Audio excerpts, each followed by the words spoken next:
যে আরএসএস কে কি বলে নিষিদ্ধ ঘোষণা করেছিল, সেই সর্দার প্যাটেলের নামও ওদেরকে দুটি ধরে ওদেরকে চলতে হচ্ছে।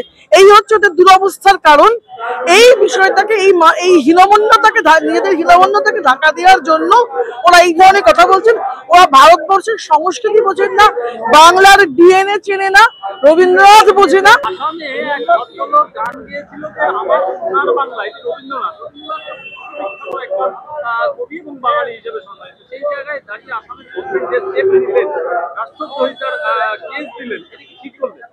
এক ভদ্রলোক না, ঘটনাচক্র, তিনি একজন বর্ষিয়ান কংগ্রেস নেতা, তিনি এই গানটি গেয়েছিলেন।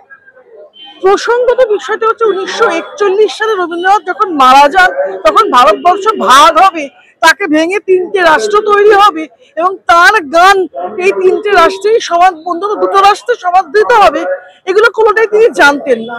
আর যে ভদ্রলোক এই গান গাইবার জন্য দেশ ইউএপিএ আইন নিয়ে দিয়েছেন রীতিমতো, তার ব্যস্ততা হচ্ছে তাকে প্রমাণ করতে হবে বিজেপির কাছে আমি কিন্তু আরো বড় বিজেপি। এই তড়িঘড়ি এই প্রমাণ করতে গিয়ে তিনি ভুলে গিয়েছিলেন তিনি একসময় যে দল করতেন সেই দলের পাবনা কংগ্রেসের প্রেসিডেন্ট ছিলেন রবীন্দ্রনাথ ঠাকুর নিজে। তার রাজনৈতিক অবস্থান খুব সুস্পষ্ট ছিল। তার উপরেও বাংলা এবং বাঙালি তথা ভারতবর্ষকে, পরাধীন ভারতবর্ষকে একটি নোবেল পুরস্কার এনে দেওয়া যে কবি, তার গান যে সারা পৃথিবীতে সমাদৃত হবে, এই জ্ঞানটাও ওর নেই।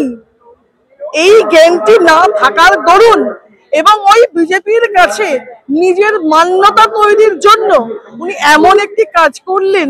এর থেকে এইটা প্রমাণিত হবে, দুষ্টু লোকেরা বলে যে উনি নাকি কথা বলতে গিয়েছিলেন মাননীয় রাহুল গান্ধী যখন তার পেটের সাথে কথা বলছিল। আসলে ওর যে কোনো কথার কোনো গুরুত্ব নেই, ওর কথার মান্যতা শুধুমাত্র বিজেপির কাছে আছে, সাধারণ মানুষের কাছে উনি পৌঁছতে পারছেন না। অনেক ব্যর্থতা ছড়িয়ে পড়ছে দিকে দিকে, এগুলিকে ঢাকা দেওয়ার জন্যই এই ধরনের সিদ্ধান্ত নিতে বাধ্য হচ্ছে।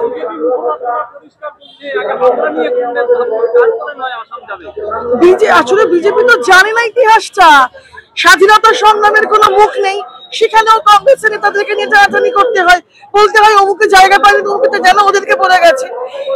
এমন সিচুয়েশন যে আরএসএস কে কি বলে নিষিদ্ধ ঘোষণা করেছিল, সেই সর্দার প্যাটেলের নামও ওদেরকে দুটি ধরে ওদেরকে চলতে হচ্ছে। এই হচ্ছে ওদের দুরবস্থার কারণ। এই বিষয়টাকে এই হীনমন্যতাকে নিজেদের হীনমন্যতাকে ঢাকা দেওয়ার জন্য ওরা এই ধরনের কথা বলছেন। ওরা ভারতবর্ষের সংস্কৃতি বোঝেন না, বাংলার ডিএনএ চেনে না, রবীন্দ্রনাথ বোঝে না। বা এখান থেকে ঢিলছড়া দূরত্ব ওদের পার্টি অফিস, সেখানে রবীন্দ্রনাথের জন্য আজকে যে ঘটনাটা, এই যে আন্দোলনে নামতে হচ্ছে, এই আন্দোলন বাংলা বিজেপিকে আমার মনে হয় আমাদের পাশে আসা উচিত ছিল। তা না হলে ওদের যে ভোটে ধসটা নেমেছে, সে ধস কিন্তু অব্যাহত থাকবে।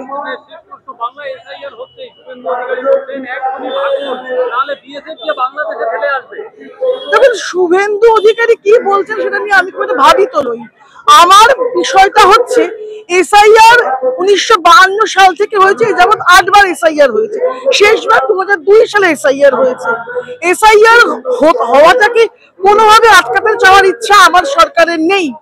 আমার সরকার ক্ষমতা থাকাকালীন 5 বার এসআইআর হয়েছে। তাহলে এসআইআর নিয়ে সমস্যাটা কেন? স্বচ্ছতা মানা হচ্ছে না, নিয়ম কানুন মানা হচ্ছে না, এমন সিচুয়েশন ক্রিয়েট করা হচ্ছে যেটা বিজেপির পক্ষে সুবিধাজনক, কিন্তু সাধারণ মানুষের বা এসআইআর এর যে মূল উদ্দেশ্য তা সাধিত হচ্ছে না। এই জন্য এই বিষয়টাকে বিরোধিতা করতে হচ্ছে এবং এই বিরোধিতা করার জন্যই বারংবার কংগ্রেসকে পথে নামতে হচ্ছে। কিন্তু এখানে একটা মজার গল্প আছে, টুইস্ট আছে কাহিনী। সেটা হচ্ছে যে এই রাজ্যের মুখ্যমন্ত্রী, যিনি ইউপিএ মাফ করবেন, যিনি ইন্ডিয়া জোটের মধ্যে গিয়ে নিজেকে ভিড়িয়ে রেখেছেন, তিনি কিন্তু 2002 এর এসআইআর এর পরে 2004 সালে তার অভিযোগ ছিল স্পিকারের গায়ে কাগজ ছুঁড়ে দিয়ে যে এই রাজ্যে অনুপ্রবেশকারী আছে, অনুপ্রবেশকারীদের ভোটেই তৎকালীন বাম সরকার জিতছে। এখন তিনি ঠিক কি কারণে নিজের অবস্থান থেকে 180 ডিগ্রি ঘুরে গেলেন, আমার জানার আগ্রহ রইল। এই বিষয়টাতে যেন শুভেন্দু অধিকারী এবং তার দলরা বিশেষভাবে দেখেন, এই বিষয়ে আমার আমার বক্তব্য রইল।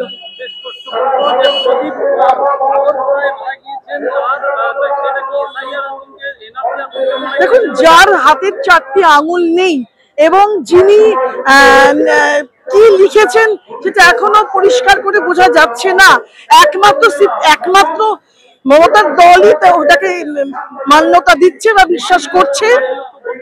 বাড়ির লোক তো বলছে ওনার মানসিক কিছু সমস্যা ছিল ইত্যাদি বলছে। তো ওদের একটা বডির প্রয়োজন ছিল, শুধু একটা ওদের চাহিদা বিশেষ কিছু না, শুধু একটা বডি পেলেই কাজ হয়ে যাবে। যেমন তাপসী মালিক একটা বডি ছিল, এরকম একটা বডি পেলেই কাজ যাবে, 26 উঠে যাবে। বডির দরকার ছিল, তাই বডি নিয়ে